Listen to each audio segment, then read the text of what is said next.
Welcome to Heresy, the Horus Heresy talk show. In this video, we're going to be talking all about the Whirlwind Scorpius, the Space Marine rocket artillery support tank that was recently released in plastic, so you don't have to get in an expensive Forge World model anymore. We're going to be talking about the basics of the tank, the Scorpius missile launcher, which is the tank's main feature, and then how to use the Scorpius and why it's so good, how to play against the Scorpius, and I'm going to be giving you my sort of verdict overall on what I think of the tank and its place in the game and in Space Marine armies. But before we do that, if you do enjoy the content, then please do like and subscribe on YouTube. It means a lot to me. And also as well, don't forget to check out our Discord, which is linked in the video description below. And now on with the show. The basics of the Whirlwind Scorpius are that it's 120 points, it goes in a heavy support slot.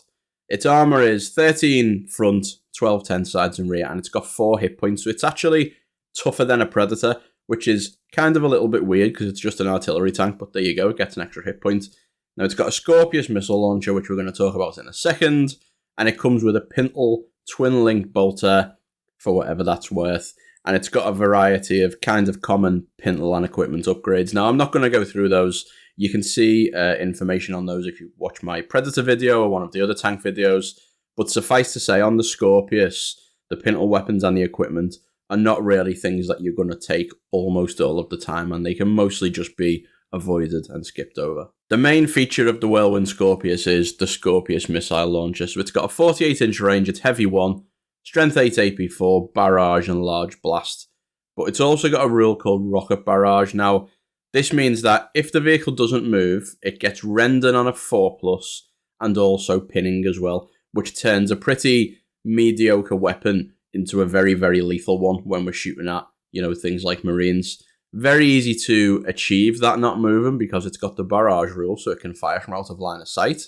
It makes the Scorpius excellent at killing anything that's like a Space Marine target, really. So it's strength 8, which means it's going to ignore feel no pain on most Marines. It's going to mean that when it's shooting at multi-wound models like Terminators, you're going to instant death them as well. The render means it's going to go through the save and throws on Marines, including Terminators, other than their invulnerable save. And on top of all that as well, it also gains pinning as well. So it's good enough just at killing things, really, but it gets pinning on top of that as well. So if you do leave the unit alive, you've got a chance of pinning it in place. It's just a very, very strong weapon. And when you compare it to other similar weapons that exist, albeit in Legacy's PDFs, but weapons like the Basilisks, Earthshaker Cannon or the Medusa Mortar, they just don't come close to this. They get Rend 6, some of them get some buffs like Strength 9, but they're just not as good as all of the things this has got all in one place, and the only drawback is it can't move, which is not really that big a problem when you've got barrage. And in addition to that, the tank itself is cheap as well, which is quite a big deal. So how do we use the Scorpius then on the table, and what are its big advantages? Well, if it wasn't obvious already, they are very good at killing infantry, and this kind of infantry killing profile is quite uncommon in Space Marine armies now, and it was quite uncommon. It was quite common in Horus Heresy V1 for it to be very easy to kill Marines, and it's not now.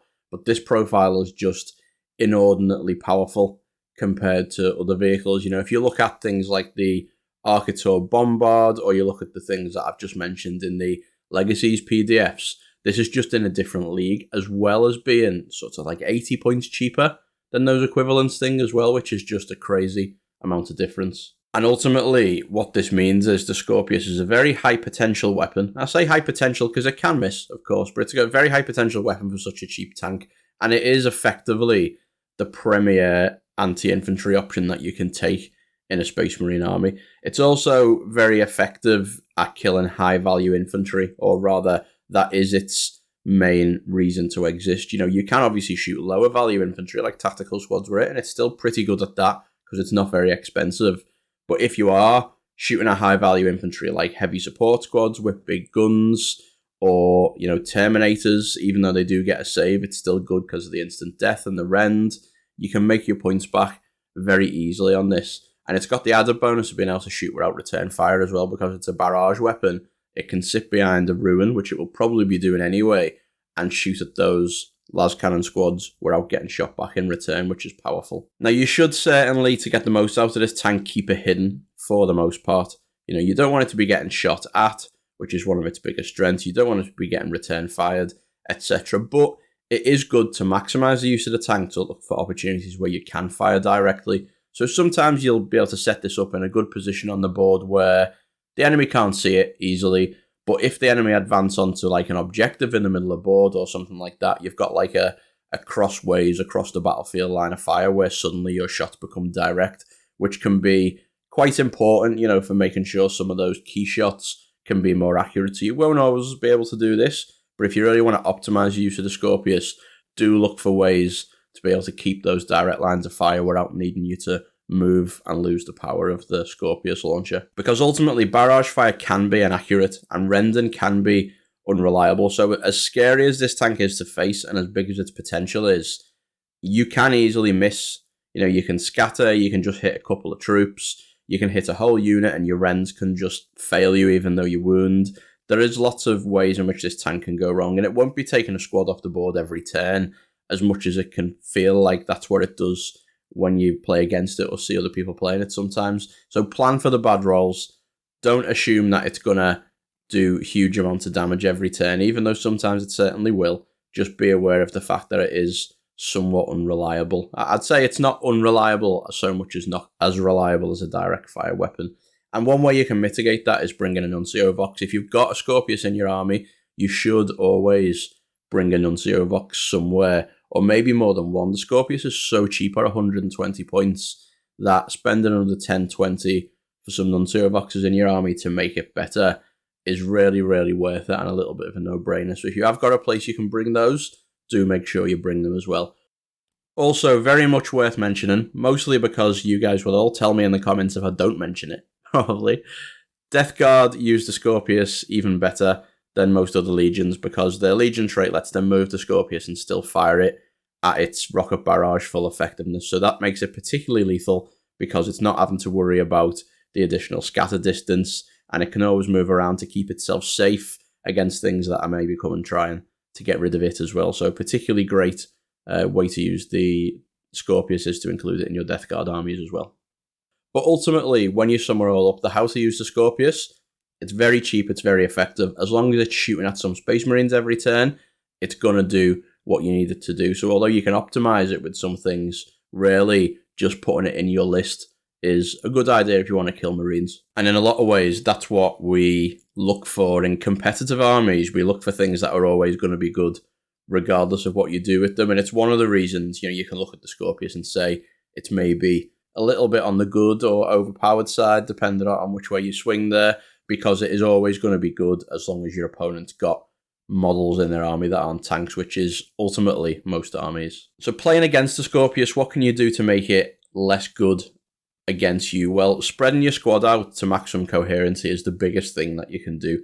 And this has a huge difference on how good the weapon is. You know, because it's generally not super accurate and because it's firing from barrage most of the time, anything you can do to make it hit less things is going to have a huge impact.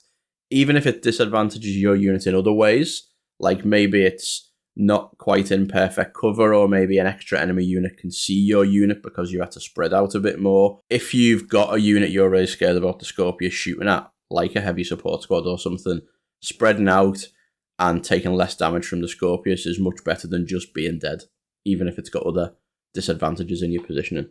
You can also try not to let the Scorpius get direct fire positioning as well. So as I've just mentioned, savvy players will try to get direct fire shots sometimes, or maybe you're a more melee army and you haven't got a lot of heavy weapons and the enemy Scorpius is just out in the open, so where it's trying to get lots of direct fire shots. Trying not to let it get those effectively is really key because, you know, the Scorpius can be somewhat random when it's firing in barrage, but when it's firing directly, it suddenly gets a whole lot scarier, especially if there's an Nuncio Vox on top of that as well. So try not to let the enemy shoot you directly. And in some cases, that just means if you are playing like an assault army, make sure you do have some guns in your army. You know, I stress this a lot. Having heavy weapons in your army, even as an assault army, forces people to play, you know, to have something to be scared of. So, you know, that's a good point in favor of bringing guns in assault armies, is something like this that would generally be quite a big problem for assault-style armies with lots of men who want to get into combat. You can force it into cover, force it to have to barrage you by making sure you bring things that can threaten it. Taking out the Nuncio Voxes is a good idea. So if your opponent's just like brought one Nuncio Vox on a tactical squad, that tactical squad's value goes up a little bit. And if you get opportunities to take that squad off the board, or make sure that squad can't see you, I guess, in some situations, but that's harder, just to take it off the board, can have an effect on the Whirlwind's accuracy, even if you can't see the Whirlwind itself. You can also get close to the enemy, is a thing people forget as well. So it's a very big blast and it does scatter. So if you're very close to the enemy, they might not want to shoot you because they're afraid of hitting their own troops. Alternatively, if you're super, super close, like right in front of the enemy unit, they might not be able to shoot you at all because it'll be illegal blast marker placement, so they won't be able to place the blast marker without touching their own units. Even if your unit is a shooting unit, not a melee unit, just getting up in the enemy's face can mean you can't be shot. So bear in mind these different ways to mitigate the Whirlwind shooting at you with different types of units. It is only an armor value 13 tank, which are, easy enough to kill if you can get a bead on them. Any decent anti-tank gun can easily do it. Maneuverable vehicles like sabers or predators, people often forget that one of the good things about tanks is that they can move and fire quite well, particularly the saber, which is fast as well and can bring some guns that are eminently capable of killing a Whirlwind. And those kind of things might be able to get a line of fire on a Whirlwind, depending how it's hidden. A lot of boards, a Whirlwind might be able to hug behind a building, but it'll still be easy enough to see it if you can get halfway up the board, maybe from an angle. And, do look for those opportunities where you can maybe just shoot the thing, even if it's trying to hide. And lastly, I would say you do need to respect the Scorpius's firepower in all the things we've just talked about, but do remember it can be swingy. Don't let it ruin your overall game plan. You've got to maybe spread out, maybe take the chances to mitigate what it's doing against your high-value important units, expensive assault units or heavy weapon support squads, but don't let it ruin your game plan to the point where you're putting yourself in a losing position just by the fact that the Scorpius is on the board, because then it's really doing a lot more than its points value beyond just shooting you as well. The psychological effect or making you play too cautiously can be even worse than just losing some men. So make sure you bear that in mind too. So my verdict, this is replacing my usual summary section for my videos, a verdict on the Scorpius. What do I think about it? Because it's quite a divisive vehicle a lot of the time in the community. It is a very powerful tank and it is aggressively costed. It's very cheap for what it does, especially when you compare it to other things like the Morbus Bombard, which is 80 points more for a weapon that is effectively a side grade. It's slightly better in some regards than the Scorpius, and it can move, but it also hasn't got the same render and pinning power. And if they were the same points cost, those two vehicles, you'd probably still say the Scorpius was better, but you might take the Morbus sometimes. At an 80 points difference, there's no contest. The Scorpius is just so aggressively costed compared to all of the other artillery-style tanks, which are 200 points. It's, a little bit strange, and certainly very powerful because of that. Unfortunately, it does do something that Games Workshop mostly removed from the game and made the game a lot better than Heresy V1, which is the ability to mass kill Space Marines, which led to people not wanting to put Space Marines on the table. And it's a bit of a shame that it exists at all, but it probably could have stood to be a bit more expensive if it has got to exist and a bit less good. Like, it doesn't need pinning on top of its killing power, or it maybe didn't need its rendering to be 4, it could have been 5, and it could have been more expensive on top of those things as well, because you can chuck this into literally any army, or even 2 of them, with very little impact on your overall, game plan.